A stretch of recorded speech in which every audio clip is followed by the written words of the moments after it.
Kenneth, and I want to thank Amanda and Catherine for those wonderful presentations. We're going to take a couple of questions if people have any. I just want to, because I had forgotten that Andrea had asked me to mention a project that we're doing in New York and that we're actually doing out of the Federation. We actually have an energy efficiency project that between our organization as a nonprofit, as an organization like the Solar Center, which trains people to do energy audits and retrofitting, and then it involves small businesses. And basically what we're doing is hiring a firm, a company that trains people to do energy audits and lighting, retrofitting, and then they're going into small businesses and doing the retrofitting at no cost to the small businesses.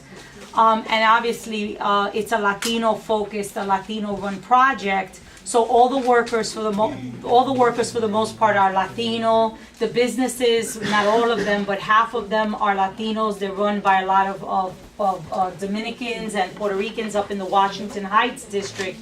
And so it has this unbelievable benefit because it gets people trained, it's putting people to work, and it's giving businesses an opportunity to lower their energy costs at a time when small businesses are really hurting as a result of these energy costs.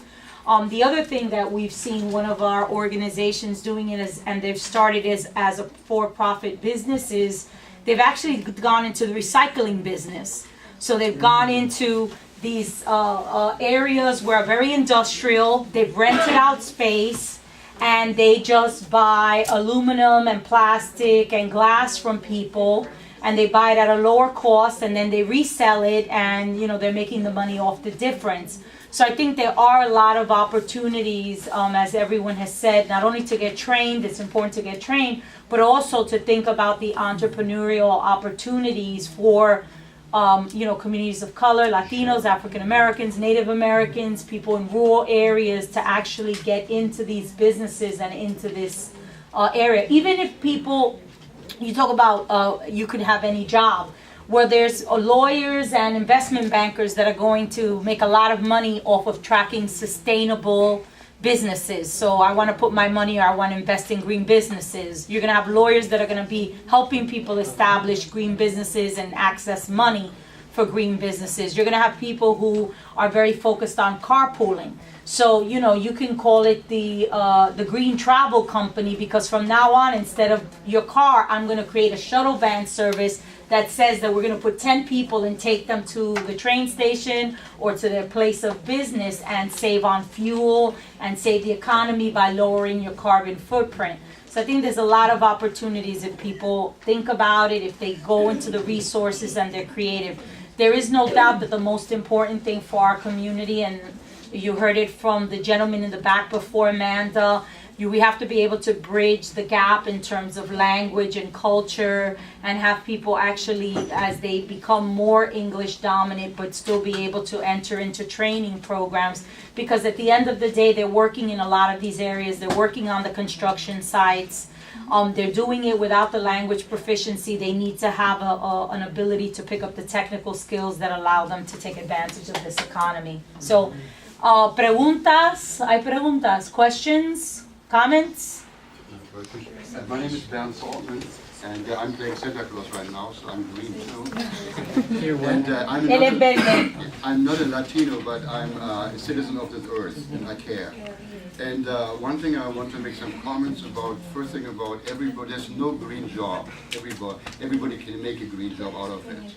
And like you were saying in the beginning, and a regular job specific for green doesn't exist yet, except if you work for a windmill company who's doing some specific things. But all the rest is pretty much what we already can do. The second thing, I want to make one comment about the Prius. Where's the electricity coming from? See? That's a problem. A lot of things right now, they go all on electricity. And the electricity, 50% is produced by coal mine, which is dirty in one way. So I'm driving a biodiesel, which is as well, more efficient energy. And I think I'm using food, but I'm using for chicken fat. But I only want to say, be critical about these things. Don't accept what everything comes in the news. So you have to think about it.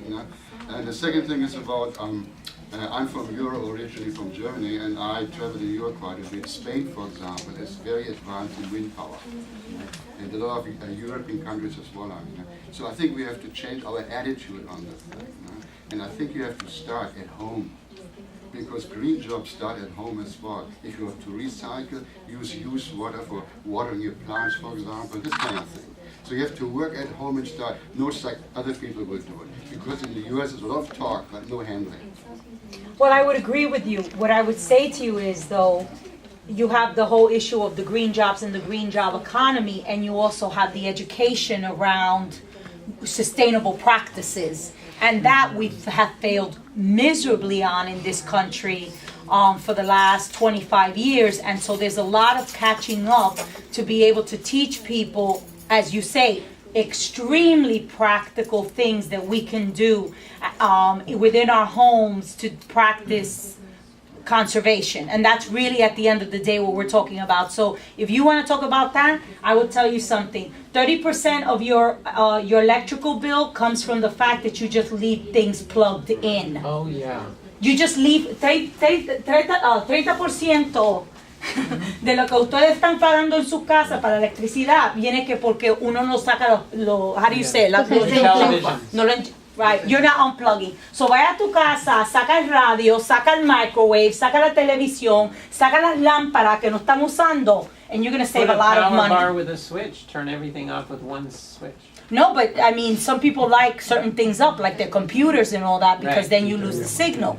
But I'm saying in my house, if I'm not in a room, I take the plugs out, the microwave is out, certain things are out, and you're going to save a lot of money, and that's a sustainable practice.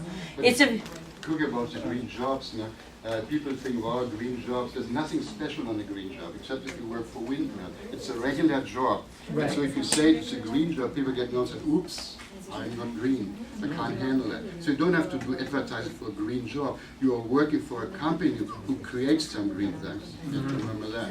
Yeah, but I also have a friend who's running a new company in New York called Green Depot, and she's going to make a lot of money off of selling green products in her store, and she's having she's had some problems finding the products, so she's now manufacturing them herself. So she's making the paints, she's making the cleaners, right, so she's creating manufacturing jobs. So there is, I'm going to disagree with you, there is an industry that is on an upswing because there are some things we don't have or we don't know right now that we need to know. Now, I'm not gonna, wait. I only want to tell you, don't scare people. Oh, I'm not trying to scare people.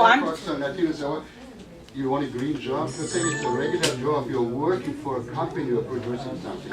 I don't think we're scaring people. I think we're creating an awareness because you are from a wonderful country. Here in the United States, if we don't educate people, there's too much that's going on and people can't seize on ideas unless you actually bring the information to people on a routine, regular basis. Nobody's trying to scare people. What we're saying is there's training and there's money around workforce development, specifically in these areas. There's not going to be a lot of windmill jobs, I want to be frank with everybody, but there's going to be a lot of other positions. And so, yeah, they have the jobs already, but if they stay on one track and they don't pick up the skills, that's all it is, the skills that they can transfer into that other job, they're going to stay in the traditional jobs while the country is conceivably, hopefully, moving in another direction. And I think this is what that conversation is about.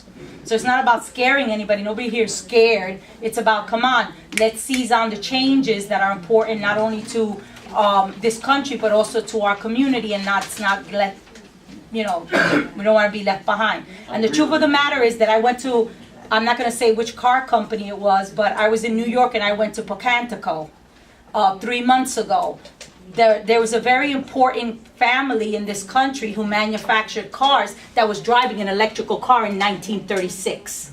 And when we had the energy crisis in the 1930s, they have a picture of the matriarch of the Ford Motor Company driving the electrical car. So the technology existed. We didn't build it for reasons of profits. Money.